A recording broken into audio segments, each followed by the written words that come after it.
보시는 하나님의 말씀은 룻기입니다. 구약성경 룻기 4장 1절로부터 12절. 룻기 4장 1절로부터 12절입니다.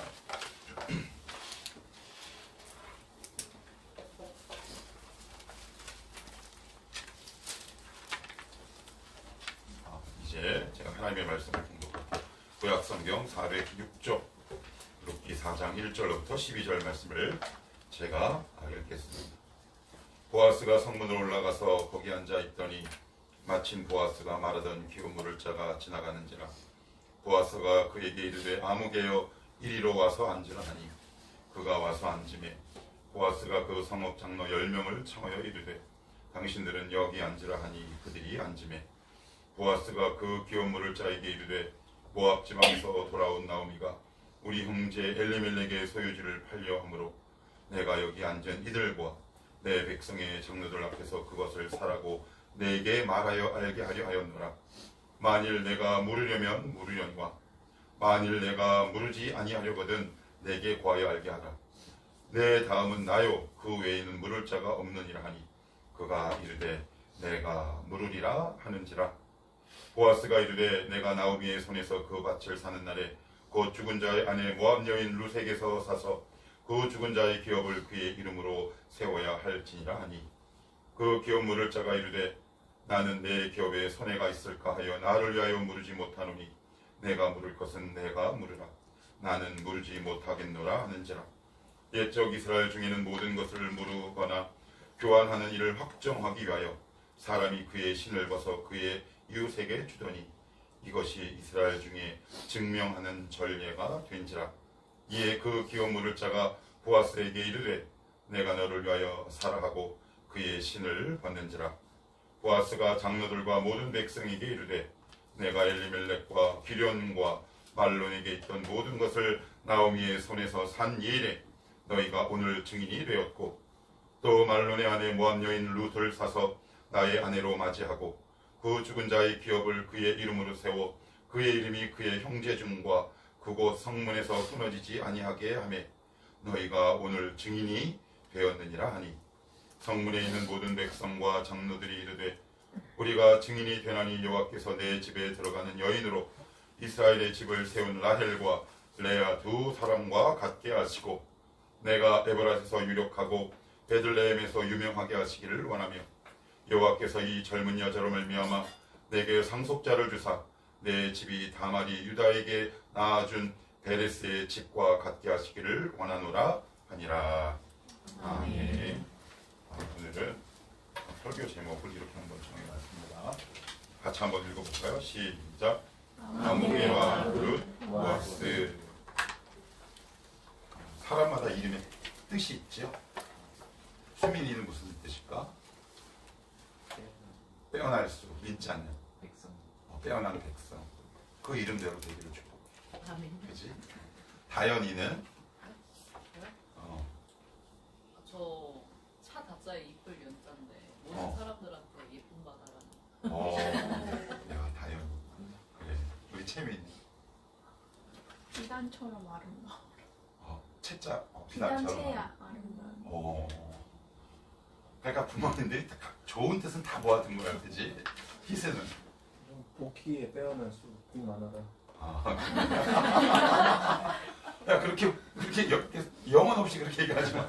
엄마 아빠가 얼마나 고심해서 지으신 이름인데 우리 금단 선생님.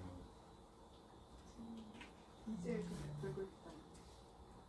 뭔 뜻일까? 이제 제가 정리할게요. 좋은 뜻이랍니다. 우리 주에는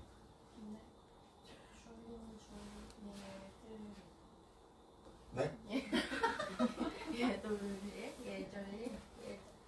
뜻이 여러 가지 있습니다. 그래? 좋은 뜻이지. 네. 좋은 뜻이야. 우리 신영석 집사님은 그렇죠. 저희도 그 뜻이 큰 의미를 두지 않았던 것 같아요. 그 구용용자를 썼는데 네. 용자하고 석자를 돌석자 써요. 돌이 돈하고 관련돼 있나? 왜냐하면 우리 주님이 모퉁이 돌이시거든. 우리 성훈이 아멘 나와가지고. 네. 아, 예. 그래서 그 뜻은 정확하게 뭐 말씀을 안 하시니까 어땠을지 모르겠어요. 그러면 꿈보다 해몽이라고 제가. 자, 마지막으로 우리 인경이 있는 어질이네 착할 경우. 어질 뭐 착해라. 야, 이름을 보면 다 이렇게 좋은 뜻을 가지고 있지요. 저는 전에 한번 말씀드린 것처럼 보배 진 이룰 성 보배 같은 삶을 이뤄라. 근데 만약에 제가 여러분들의 이름을 모르고 이렇게 부르면 어떨 것 같아요? 아, 야 이러면 희석 어떨 것 같아요? 서운합니다. 서운하지. 교회를 옮기고 싶잖아, 그지요? 만약에 다현이를 내가 야 거기 신성은 옆에 있는 애라고 부르면 다현아 기분이 썩 좋을 것 같진 않다. 강훈이는 어때? 아, 쟤 어디서 많이 봤는데, 아, 쟤 체리 동생인데 이러면 강훈이 뭐 괜찮을 수도 있지만 좋지는 않을 것 같아, 그지? 그래요. 사람이 이름을 불러준다는 게 되게 누군가에게 큰 호소력이 있는 것 같아요, 그지? 그래서 제가 어느 교회든 부임하면 세컨드 바이블처럼 꼭 여기는 것이 있어요. 주님께는 죄송하지만 성경책은 잠시 내려놓고 요람을 외우기 시작합니다. 요람에 이름이 있어요. 그래서 예를 들면 어떤 장로님을 딱 예를 들어서 아무개 장로님이 있으면 누구누구의 아버님 장로님 되시죠? 이러면 장로님이 저를 향해 마음의 문을 닫을까요? 열을까요? 확 엽니다. 그래서 제가 부천여신교회, 동명교회, 그리고 제가 교육전도사 면접을 딱 보러 가면 그 저를 면접 본 담임 목사님에게 꼭 한 가지 원하는 게 있는 것은 뭐냐면 요람을 달라고 해서 외웁니다. 그래서 일명 저의 세컨드 바이블, 두 번째 성경책이 되는 거죠. 그래서 이름을 막 외웁니다. 막 외우고 딱 부임하자마자 이렇게 딱 보고 누구? 그러면 되게 좋아하더라고요. 그런데 만약에 이름이 뭐였더라? 이러면 약간 서운하죠. 그러니까 이름을 다정하게 불러주는 것만 해도 우리가 누군가에게 쉽게 마음의 문을 여는 중요한 계기가 돼요. 갑자기 제가 오늘 설교 제목을 아무개, 룻, 보아스. 아무개 이름이 있다는 거예요? 아니 없다는 거예요? 없다는 거죠. 근데 원래 이름은 있을까요? 없을까요? 있겠죠. 그러면 오늘 설교 제목 두 번째 누가 나옵니까? 이름이 뭡니까? 룻. 그 다음에 보아스는 이름이에요. 그러니까 어떤 사람은 성경에서는 이름을 딱 쓴 반면에 어떤 사람은 이름이 있음에도 불구하고 이 세상에 이름이 없는 사람은 없잖아요. 뭐 고아라도 개똥아 뭐 이런 이름이라도 짓기 마련인데 성경은 그 어떤 사람을 언급하면서 이름이 있음에도 불구하고 아무개라고 적고 있는데 성경에 이렇게 써 있어요. 4장 1절을 한번 여러분들이 한번 읽어봅시다. 4장 1절입니다. 시작. 보아스가 성문으로 올라가서 거기 앉아있더니 마침 보아스가 말하던 귀여운 물을 짜가 지나가는지라. 보아스가 그에게 이르되 아무개여 이리로 와서 앉으라 하니 그가 와서 앉으되. 자, 여기 보시면 보아스라는 사람이 어느 날 성문에 앉아서 귀여운 물을 짜라는 말은 이따가 제가 구체적으로 설명할게요. 누군가를 부르는데 여기는 뭐라고 불렀대요? 그런데 진짜 이렇게 불렀을까? 아니죠. 이름을 불렀단 말이에요. 그죠? 이름을 막 불렀을 거예요. 여기서 지나가는 자는 행인이 아니라 이미 보아스가 익히 알고 있는 사람이라는 뜻이에요. 그러니까 그 사람이 딱 지나가는데 이렇게 부른 거예요. 어이 이렇게 부르는 사람 있나요? 이렇게 부르지 않았어요. 그런데 오늘 성경은 분명히 보아스가 누구의 이름을 불렀을 텐데 성경은 의도적으로 그 이름을 뺀 거예요. 이상하죠? 성경에 아무개야 라고 기록한 사람은 거의 없어요. 여기가 유일무이해요. 심지어 악인의 이름도 기록을 한다는 말이에요. 그런데 여기 있는 사람은 유독 아무개요 이렇게 성경은 적고 있어요. 이름이 있음에도 불구하고. 그럼 왜 그럴까요? 혹시 여러분들은 살다가 기억하고 싶지 않은 이름들이 있을지 모르겠어요. 그죠? 내 인생에 있어서 컴퓨터에 딜리트 키를 넣어서 삭제하고 싶은 혹시 이름이나 상황이 있는지 모르겠어요. 그러니까 성경은 지금 의도적으로 그 사람이 이름이 있음에도 불구하고 이름을 기록한 것이 아니라 아무개야 라고 적고 있어요. 이유가 있을 거죠. 이유가 있습니다. 성경에는 그냥 적지 않습니다. 분명한 이유와 원인과 책임이 있어요. 그 이유를 오늘 한번 차근차근히 살펴보면서 과연 왜 이렇게 성경은 아무개라고 적고 있을까? 같이 한번 살펴봅시다. 먼저 4절을 한번 여러분들이 한번 읽어보시겠어요? 시작! 내가 여기 앉은 이들과 내 백성의 장로들 앞에서 그것을 사라고 내게 말하여 알게 하려 하였노라. 만일 내가 물으려면 물으려니와 만일 내가 물으지 아니하려거든 내게 구하여 알게 하라. 내 다음은 나요 그 외에는 물을 자가 없느니라 하니 그가 이르되 내가 물으리라 하는지라. 자, 여기 보시면 4절에 보시면 그라는 표현을 지시대명사를 쓰죠. 그리고 나서는 내가 물은다. 여기서 이거 물건 잘못 사서 물러줘라는 뜻이 아니라 한번 따라합시다. 있다. 무슨 말이에요? 쌍시옷이 아니라 시옷, 계승하다, 물려받다 라는 뜻이에요. 그러니까 이 단어를 우리가 의미를 모르면 오해해요. 이 말씀을 제가 한번 설명할게요. 이게 무슨 말이냐면 간단하게 설명할게요. 이스라엘은 하나님 각 지파마다 땅을 주셨는데 그 땅은 아들이 있어야만 물려받을 수 있어요. 불공평한 거 아니야? 라고 물어본다면 예배 끝나고 저에게 찾아오시면 관련 성경 구절을 찾아서 해명할게요. 지금은 그것까지 다루게 너무 시간이 촉박하니까 아들이 있어야 돼. 그런데 나오미의 아들 룻은 며느리와 시어머니인데 둘 다 남편이 죽고 아들이 다 싹 죽어버렸어. 그럼 어떻게 해야 되느냐? 하나님께서 주신 이 땅을 팔아야 돼. 왜? 아들이 없기 때문에. 그런데 딱 팔려고 보니까 이 보아스라는 사람이 이건 아닌 것 같은 거야. 그러던 어느 날 이 보아스가 이렇게 얘기해.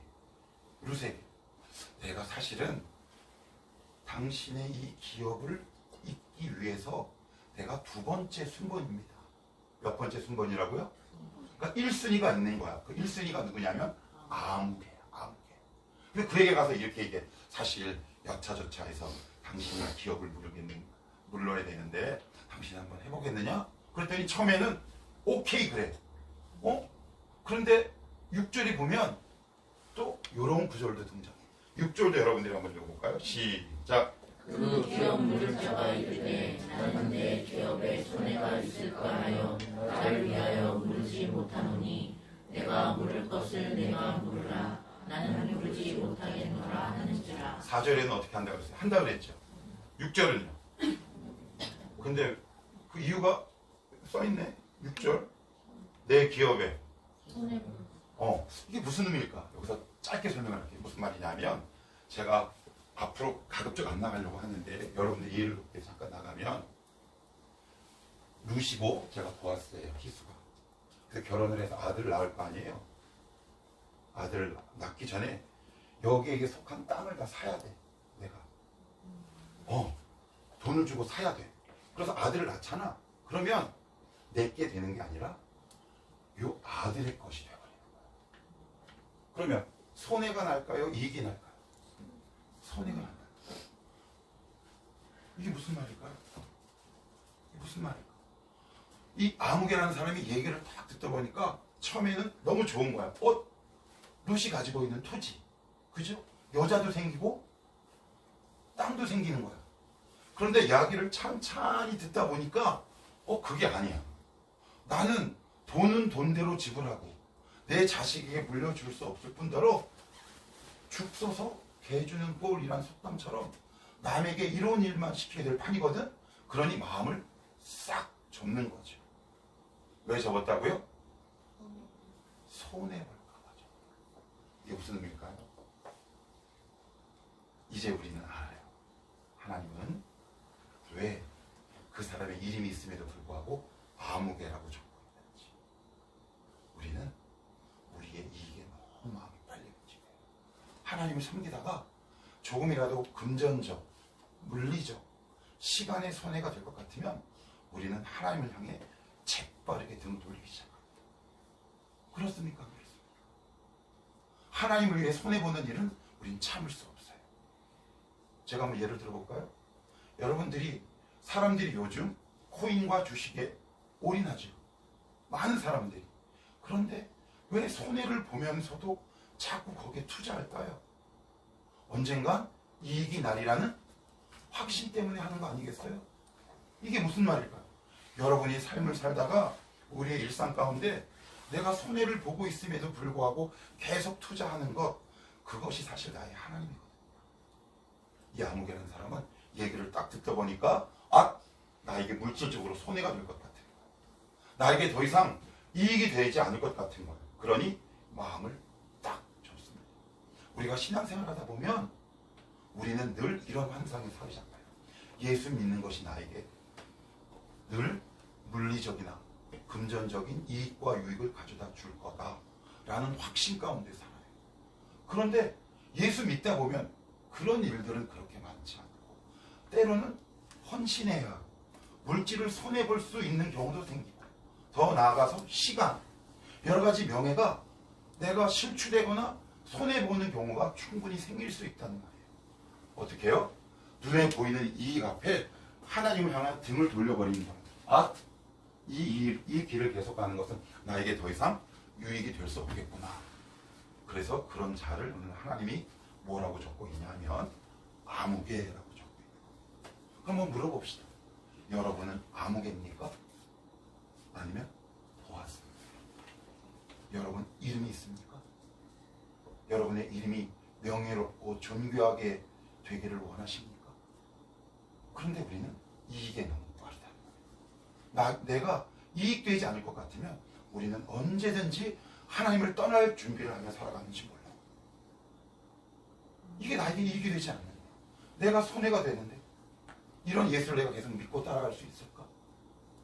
아니면 그 언저리에서 따라갈까 말까 갈등하고 고민하고 있는지 모르겠어요.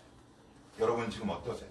이 말씀을 듣는 내내 여러분 마음 가운데 떠오르는 내 현재 믿음의 상태는 어느 정도라고 생각이 되세요?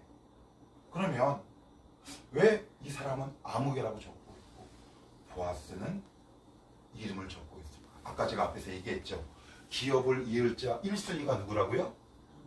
아무개. 2순위가요? 그러면 보아스는 이 일에 적극적으로 개입하는 것이 정상일까요? 빼는 게 정상일까요? 빼는 게 정상이죠.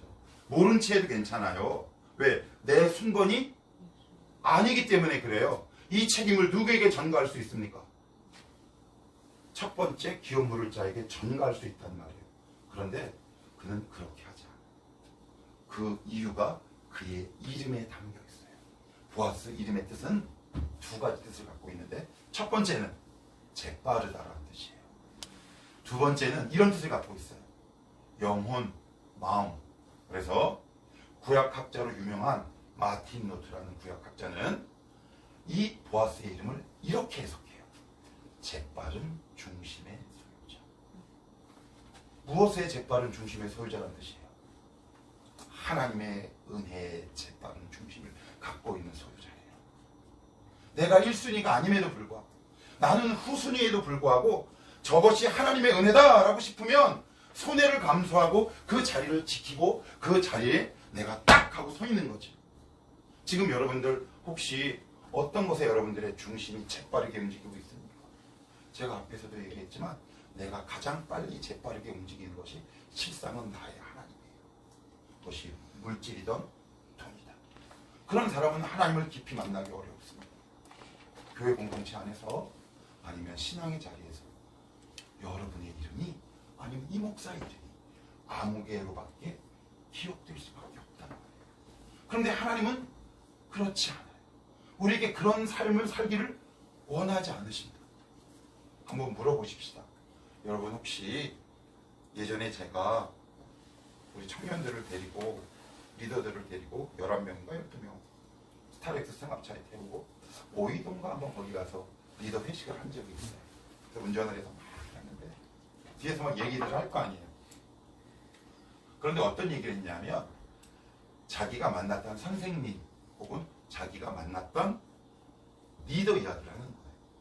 그런데 막 얘기를 하다가 원래 앞에서 이야기하는 것보다 귀 뒷속에서 얘기하는 게 더 잘 들리는 거 아시죠? 그러니까 운전하는데 다 들리는 거야. 그러니까 내가 들리는 줄 모르고 얘기하는 거겠죠. 얘기하다가 막 이름을 불러. 예를 들어서 A라는 사람이 있다고 합시다. A. 너 그 반 선생님이었어? 나도 그 반 교회학교 선생님이었는데. 와, 그 선생님 간식 되게 잘 사줬어. 좋은 선생님이야? 그랬더니 글쎄 뭐 신앙이 좋은 것 같진 않고 간식은 잘 사줬어. 그렇게 평가되고. 또 청년부 리더의 이야기를 하는 거예요. 암흑의 이야기를 막 해요.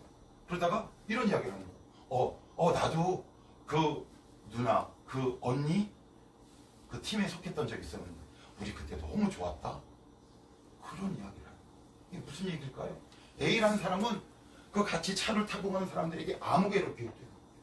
그런데 B라는 리더는요, 보아스로 기록되는 거죠. 왜 그래요? 저는 그 B라는 리더를 알아요. 뭘 아냐? 은혜의 재빠른 중심을 가진 사람이었다. 하나님의 은혜가 있는 것이 어떤 것인지 정말 기가 막히게 아는 친구였어요. 은혜가 있는 곳이면 그 자리에 그 친구도 있었단 말이에요. 하나님의 말씀이 있는 자리면 항상 그 자리에 그 친구가 있었어요. 그러니 수많은 사람들이 몇 년이 지난 어떤 시점에 그 사람을 이 시대의 보아스로 기억되고 있는 거죠. 우리 기억하십시다. 하나님은 오늘도 여러분들에게 두 가지 길을 주신단 말이에요. 암흑의 길을 갈 수 있는 시간, 보아스의 길을 갈 수 있는 시간. 그런데 여기서 양 갈래로 이렇게 나눠지죠. 그래서 어떤 사람은 이 목사에게 암흑애로 기억된다. 암흑애로 기억돼요. 누군가에게 암흑애로 기억돼요. 존재감이 있는 건가요? 없는 건가요? 그만 한번 제가 대놓고 물어봅시다. 여러분들은 청월함교회 존재감이 있습니까? 손해보는 상황에서 혹시 등을 돌린 적 없습니까? 하나님이 여러분들을 오늘 보아스가 되기를 촉청하고 있는 거예요. 이 말씀을 통해 정죄하는 것이 아니라, 얘들아, 난 너희의 삶이 보아스와 같은 삶이 되기를 축복한다. 이게 얼마나 하나님의 놀라운 초청이겠습니까? 그러면 보아스의 삶을 조금 더 자세히 볼까요? 조금 더 자세히 한번 보십시오. 자, 여기를 한번 볼게요. 자, 1절 이거 제가 볼게요. 여기서 보시면, 자, 보아스가 성문을 올라가서 거기 앉아 있더니 마침 보아스가 말하던 기업 물을 자가 지나가는 자, 성경은 침묵하고 있는데 앉자마자 지나갔을까요? 아니면 어느 정도 시간이 흘렀을까요? 시간이 흘렀겠죠. 그죠? 그러니까 성경은 침묵하고 있지만 몇 시간이 걸렸는지 며칠이 걸렸는지는 침묵하고 있다는 사실이에요. 그죠? 그런데 그 수많은 사람 가운데 앉자마자 딱 그 사람이 왔다? 그런 일은 불가능하죠. 첫째, 시간의 투자가 있었어요. 그죠? 그럼 두 번째 한번 봅시다.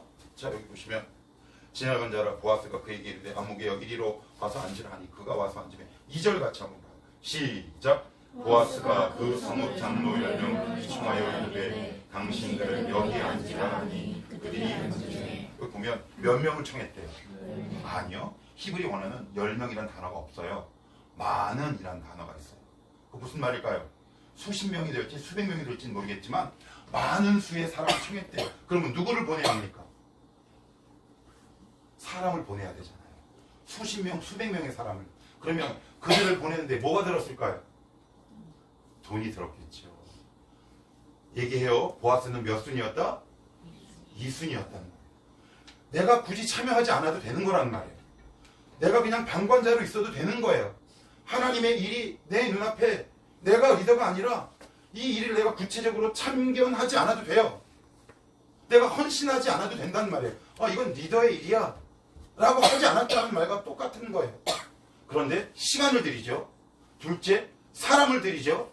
셋째, 물질을 들여요. 무엇을 봤다는 얘기예요? 하나님의 은혜를 보고. 내가 지금 물질의 손해, 시간의 손해, 여러 가지 정력의 손해를 입지만 이것을 하면 하나님이 나에게 은혜 주시고 복 주실 거야라는 은혜를 보는 영적 안목이 보아스의 심령이 있었어요. 아멘. 여러분들 이걸 볼 수 있는 신앙의 길을 축복합니다. 아멘. 그런데 우리는 이 눈이 없이 하나님께 이렇게 기도해요. 하나님 복 달라고 기도하고 복이 왔다가 도망갑니다. 거룩한 대가, 아름다운 믿음의 대가를 치르지 않는 하나님의 복이 어떻게 있을 수 있겠습니까? 그러면 보아스는 이렇게 생각할 수도 있어요. 3장으로 돌아가시면 찾아보진 않을게요. 어느 날 룻이 나오미 며느리의 명령을 따라 나오미가 이렇게 얘기합니다. 예, 그거 보니까 네 기업 물을 자가 될 것 같아. 그 보아스를 한번 찾아가 봐.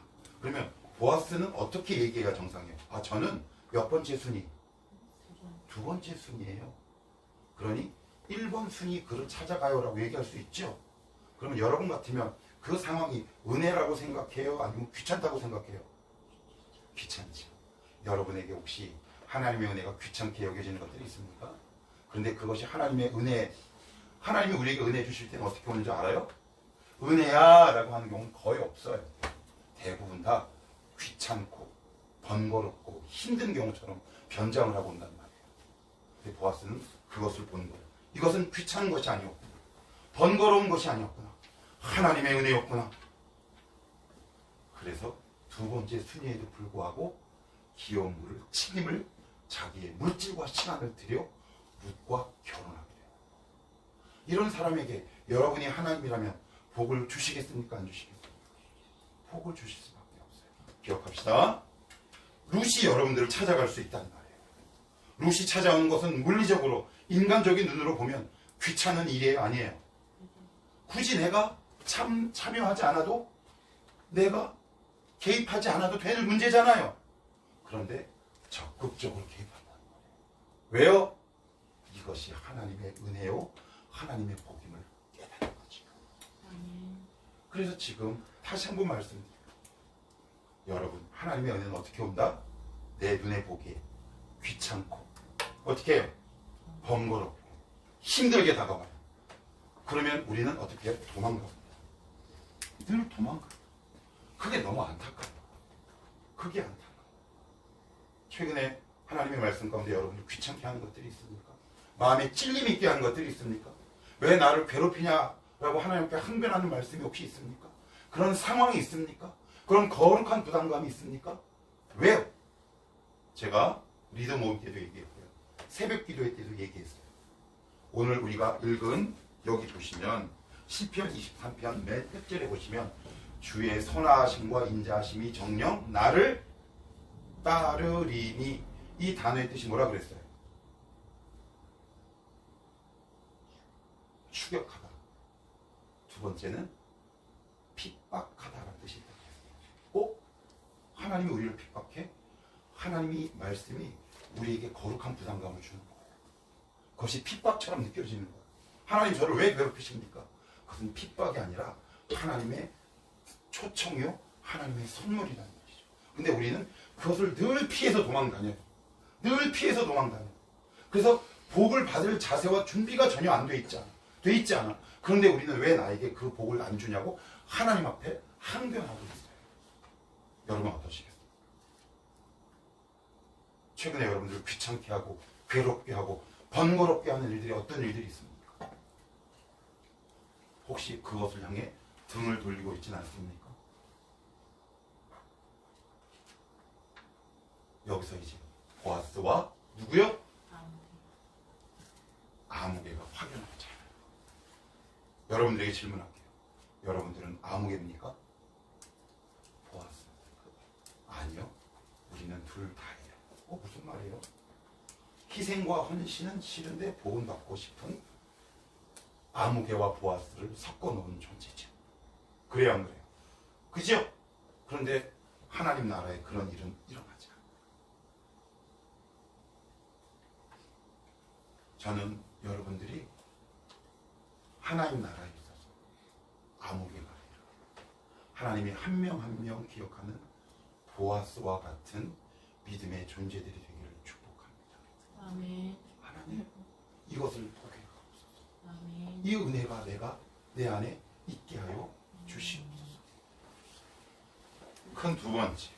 그러면 지금 보아스는 나쁜 일을 하는 겁니까? 좋은 일을 하는 겁니까? 좋은 일을 하죠. 그러면 혹시 여러분 이런 거 혹시 경험해 보셨는지 모르겠어요. 내가 지금 명분이 분명해. 목적과 목표가 하나님이 기뻐하시는 일이야. 그러면 인간은 어떤 마음이 드냐면 이런 마음이 들어요. 한번 볼게요. 4장 1절 2절을 다시 봐요. 보아스가 성문으로 올라가서 거기 앉아있더니 마침 보아스가 마르던 기업물을 짜가 지나가는지라 보아스가 그에게 이르되 아목에 이리로 와서 앉으라 하니 그리고 그 사람을 불러요. 그리고 그 사람과 그 사람만 단판을 지을 수 있잖아요. 그죠? 예. 그런데 여기 보시면 성문이라는 표현이 나와요. 1절에 성문이 어떤 곳일까요? 여러분 이렇게 생각하시면 돼요. 지금의 서울의 남대문 사람이 많아요, 적어요? 많지요. 성문이라는 의미는 왕래하는 사람들이 많은 거예요. 둘째, 그 사람을 만났어요. 셋째, 이 기업물을 사건을 확증해줄 증인을 불러요. 백주대낮에. 투명합니까? 은밀합니까? 투명하죠. 하나님의 일을 하는 것은 투명해야 하는 거예요. 목표가 거룩하면 과정과 방법도 투명하고 당당하셔야 돼요. 그런데 이상하게 많은 그리스도인들이 예를 들어서 아주 쉬운 단편적인 예로 우리가 흔히 이런 표현을 해요. 성전 건축. 성전 건축은 없다고 그랬어요. 예배당 건축이에요. 그 명목으로 갖은 수단과 방법을 동원해서라도 성전 즉 예배당을 건축하려고 하는 작태가 한국교회에 얼마나 많이 있습니까? 같은 목사로서 너무 속이 상합니다. 헌금만 하면 최고다라고 생각을 하는 거죠. 그런데 오늘 보아스는 어떻게 합니까? 너희가 목적이 거룩하고 선하면 과정과 방법도 투명하고 거룩해야 한다. 이것을 깨는 존재가 누구냐면 마태복음 4장에 예수님이 40일 금식하고 딱 광야에 나오셨을 때 마귀가 예수님에게 이렇게 얘기합니다. 돌을 명하여 떡덩이가 되게 하라. 무슨 말일까요? 떡을 만들 수 있다면 떡을 이룰 수 있다면 수단과 방법과 과정은 불법과 편법을 행해도 괜찮다라는 것. 여러분들 아마 청년인들이라 분명히 여러분들의 삶 속에 오래 세우는 계획들이 있을 거예요. 그죠? 있습니다. 자기가 나름대로 선하고 아름답다라고 생각한 여러분들의 1년 계획이 있단 말이에요. 목표와 목적이 있어요. 그런데 혹시 그것이 하나님의 방법과 수단이 아니라면 어떻게 하시겠습니까? 그 목적과 목표를 달성하기 위해 나는 최선을 다하는데 하나님이 그것을 보고 그것은 나의 방법이 아니야 라고 한다면 어떻게 하시겠습니까? 내가 예를 들어 올해 안에 2천만 원을 모아. 그런데 그것이 하나님의 방법이 아니라면 어떻게 하시겠습니까? 내가 3천만 원을 오늘 2년 안에 모을 거야. 그런데 그것이 하나님이 원하시는 방법과 과정이 아니라면 어떻게 하시겠습니까? 그건 언젠가는 허물어지게 되겠습니다. 여러분이 목적과 목표, 계획이 선하고 아름답다면 반드시 과정과 방법도 투명해야 합니다. 여러분의 지금 이뤄가는 삶의 방법을 저에게 오픈할 수 있겠습니까? 당당할 수 있습니까? 그렇다면 나는 지금 과정과 방법을 수정해 나갑니다. 언젠간 반드시 이루어집니다. 그래서 마태복음 7장에 그 유명한 비유가 나오잖아요. 무슨 비유요? 모래 위에 지은 집 그리고 반석 위에 세운 집. 그죠? 예. 우리는 항상 집에 관심이 있어요. 그죠? 그 집이 뭐예요? 목표란 말이에요. 여러분들이 올 한 1년 계획이에요. 그런데 집은 있어. 그런데 그 기초공사는 생각하지 않아요. 그래서 이 집을 이룰 수 있다면, 지을 수 있다면 뭘 해도 괜찮아. 언젠가 무너지죠. 보아스는 어떻게 했어요? 목표가 선하고 거룩했어요. 계획이 선하고 거룩했어요. 그렇다면 무엇도 과정과 방법도 선하고 아름다웠다. 결국 누구의 방법대로 이것을 이뤄갔다? 하나님의 방법대로. 주님이 가끔 가다가 제가 한 번은 청년회 때 전도를 하러 갔어요. 저쪽 오살리 기도원에 있는. 거기는 앞에 집창촌이 있어요. 집창촌. 집창촌이 뭔지 아세요? 몸을 하시는 분들. 거기 가서 제 청년부 담당 목사님이 거기다가 탁 떨어뜨려주고 전도해. 훈련 받을 때 제자 훈련 받아보려면 기다려. 그 두 명 쫙 그래서 딱 갔더니 그랬더니 안 와봐. 왕소금을 얼굴에다 딱 쌍욕을 합니다. 이 개 삐삐삐삐 쌍 삐삐삐. 그래서 어느 분이랑 이렇게 막 이렇게 얘기를 했어. 그랬더니 대화를 될 것 같아. 이분이 이렇게 물어보더라고. 아니 왜 하나님은 전지전능하다면서 왜 이렇게 짠하고 나타나면 내가 하나님이야 이러면 다 쫄 거 아니에요. 그죠? 하나님 이렇게 될 거 아니에요. 근데 하나님은 그렇게 하지 않으시고 어떤 방법을 택하냐면 십자가라는 어리석은 방법을 택하고 우리를 통해 누군가를 전도하는 방법을 택해요. 우리가 생각하는 방법과 다르죠. 예. 하나님의 방법은 항상 내가 생각하는 방법과 일을 이루어가는 과정이 달라요. 다시 한번 말씀드려요.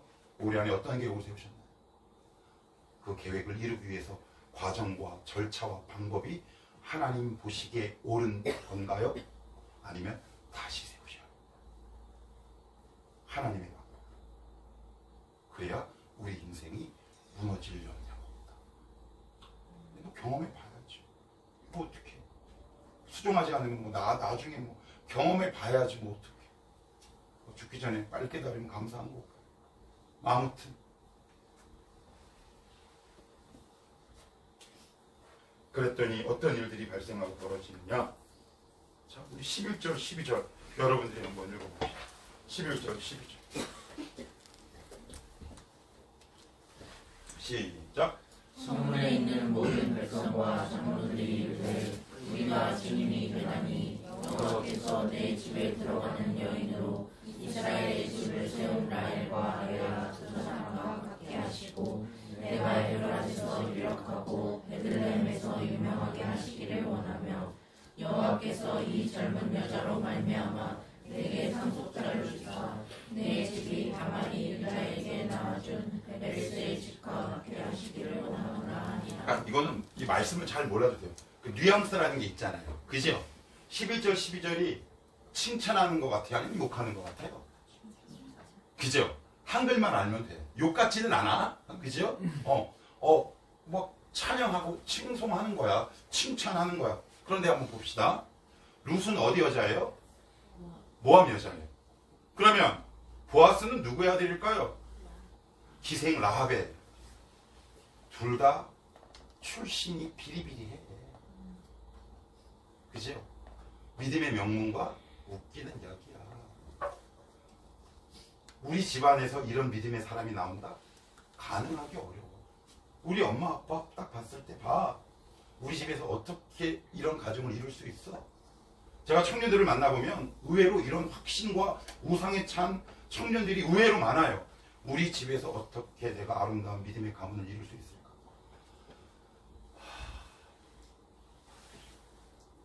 형제는 때렸다. 자매라 때릴 수는. 보아스의 엄마가 직업이 뭐였다고요? 기생, 창녀라고 되어 있어요. 히브리 언어에. 빡공이라는 발음도 세죠? 히브리 언어에서 경음과 격음이 모아서 강한 발음일수록 비천한 단어예요. 엄마가 창녀였어요. 그런데 어떻게 이런 믿음의 선택을 해요? 보아스는 엄마의 신앙의 결단을 통해 하나님의 은혜를 목도하고 은혜를 경험하기 시작한 거죠. 여러분들이 출신 성분이 어떻다 해도 내가 믿음의 명문가를 이루는 것은 하등의 관계가 없어요.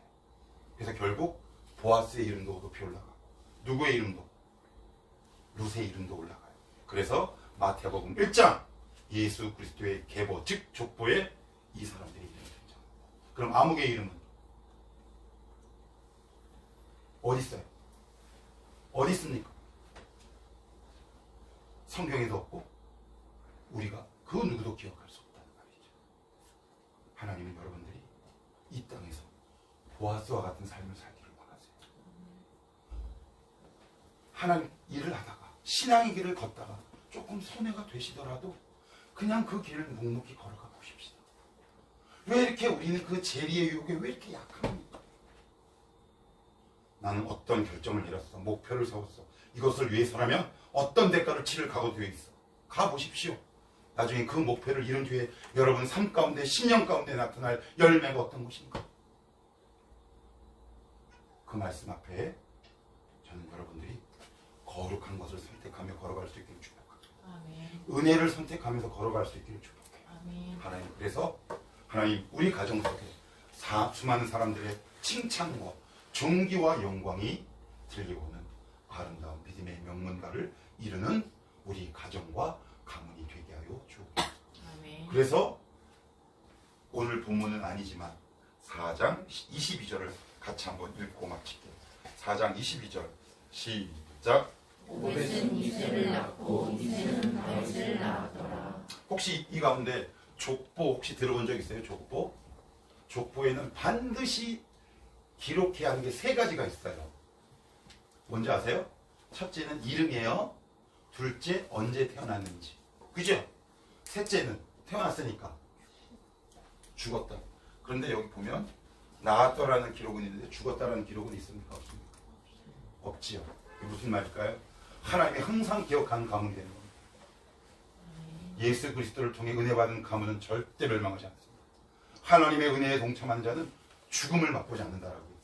물론 물리적인 죽음은 있겠지요. 하나님이 기억하실 때 항상 살아있는 가문이란 말이에요. 항상 살아있는 영혼으로 우리가 이 땅에서 살아갈 수 있다는 말이에요. 저는 이 족보를 보면서 너무 놀랐어요. 낳았으면 그 다음에 뭐가 있어야 돼요? 생, 사. 그런데 지금 뭐만 있어요? 생만 있잖아요. 낳았다라는 기록밖에 없잖아요. 이렇게 이런 기록이 성경에 멈추는 것이 아니라 저와 여러분의 것이 되기를